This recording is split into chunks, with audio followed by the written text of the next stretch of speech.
tirsanaan jiray weeye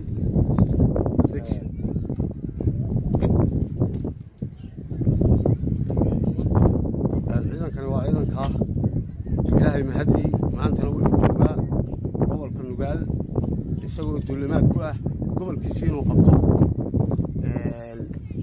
diyaar loo ah si dhaqso leh uga jawaabi doona jamhadda la yiraahdo jeegaan oo maskaxda ilaahay mahadii marka ciidanku waa caynkaa